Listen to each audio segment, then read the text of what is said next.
After appearing to rule out an in-out referendum on Britain's membership of the EU on Friday, yesterday David Cameron wrote an article suggesting that a future Conservative government may hold a referendum at some point, although he didn't say when.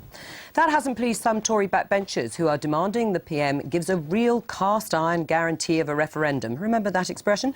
This morning, the former Defence Secretary Liam Fox added fuel to the fire. In the last hour, he said that he supported calls for a clear referendum, but added that now is not the right time. I would like to see Britain negotiate a new relationship with the EU based on economic rather than political considerations and set out in clear and unambiguous language.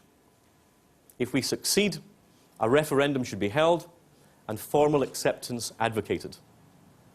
If, on the other hand, this approach is rejected outright or falls short of our necessary red lines, then we would have no alternative but to recommend rejection and consider departure from the European Union. Liam Fox giving a speech there. Well, I'm joined now by UKIP leader Nigel Farage and by the Conservative MP Stuart Jackson, who resigned last autumn as a ministerial aide after he voted in favour of a referendum. Welcome to the programme. Stuart Jackson, what was your reaction to David Cameron's comments that there may be a referendum at some point? Well, I welcome them as far as they go, but I think that there is a danger that we're not learning the lessons of the cast-iron guarantee, the Lisbon Treaty promise on the referendum. You can only play footsie and titillation with the electors for so long before there is a discrepancy between what voters think you're saying and what you're actually saying. And I think what I and many colleagues want is an unambiguous commitment, a route map to real renegotiation at this juncture, this historic juncture with the EU, and definitely a referendum to let the people decide. Right. Now, do you want it like that, a renegotiation first and then an in-out referendum? Is that what you're saying? Well, Liam Fox, this morning I was at the speech, made a very coherent case that the Europhiles want there to be an immediate EU in-out referendum because they think they can win it through scaremongering and basically lies about our role outside of the European Union.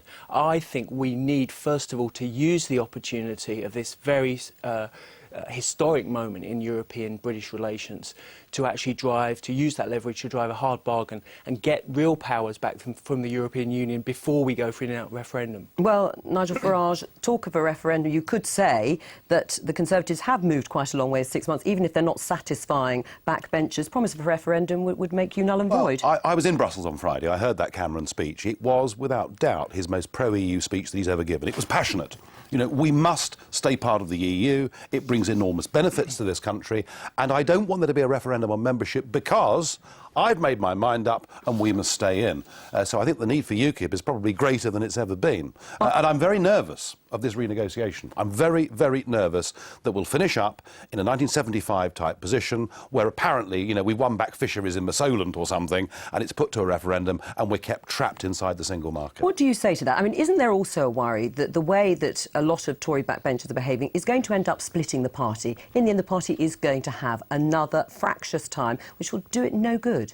Well, we've won the argument historically. We were told, for instance, on the single currency, let's rule it out for one parliament, let's wait and see. People like Will Hutton were saying it's a fantastic thing. Actually, it's a recession-causing mechanism. It's inflicting poverty and destitution on millions of Europeans. We were right on that issue, and we were right when John Major said we weren't. Then?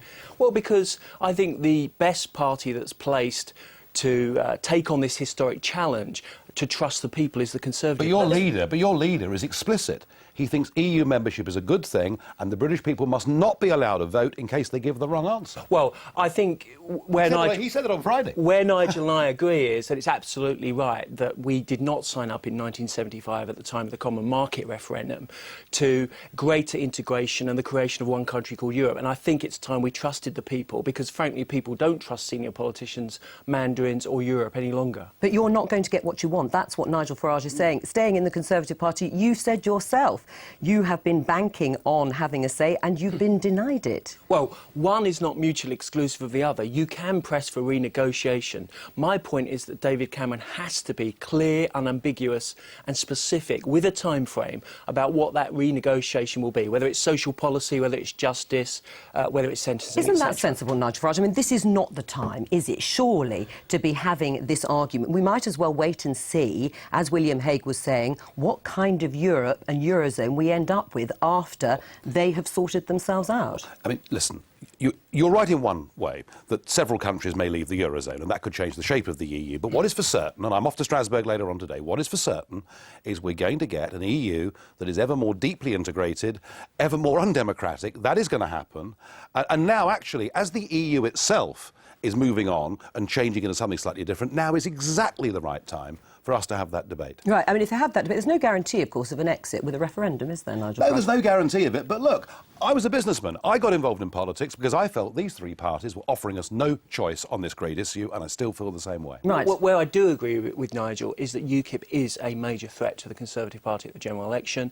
If they poll above a certain percentage... What percentage? Well, I would have thought 4 or 5%. If they poll above that, then the chances of the Conservative Party getting an overall majority diminish rapidly. And therefore, it is in our interests as a party, as well as the national interest, to take this debate head-on and have a mature and reasonable debate. Really, the stronger UKIP is, the more likely a referendum becomes. Just briefly, Will Hutton, I mean, your reaction to this argument, again, about the fact that many Tory backbenchers feel deprived of having a referendum, being marched up to the hill by David Cameron. I mean, an in-out referendum would make it final, wouldn't it? I would make it final. I mean, I'm very suspicious of referenda. I don't like them. I mean, I'm not certain that they are the democratic instrument that you gentlemen say they are.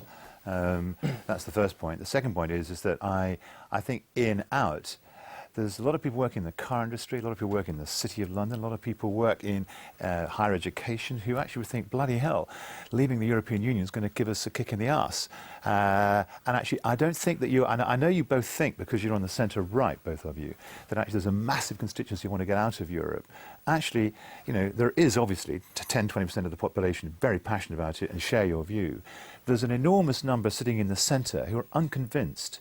How do you know? You've never asked their opinions. You've never asked their opinions. Because I believe in representative democracy. I believe that, you know, we vote for our MPs and they take decisions in the House of Commons on our behalf. But that is actually the way in which... There's a world out there... People are going to vote for this. They're going to vote this as if it was the X Factor. And we all... No. And with an enormous... you know, I just think it's... That's a really complacent and patronising attitude. There's a world out there of trade, a global trade world, $76 trillion worth of trade. Why be locked into a backward-looking, sclerotic, overtaxed... bullshit position. It's a credit bullshit union? Position. You haven't moved on since the 1970s. There are 60 countries. I'm sorry, but I mean, neither you ever get challenged by anybody. The numbers of pro-European countries. There are 60 countries around the world that now have a free trade agreement with the European Union. We, as their biggest export market, are asking for the same thing. I'm going to break... Well, you can in just a moment, but we're going to move on. But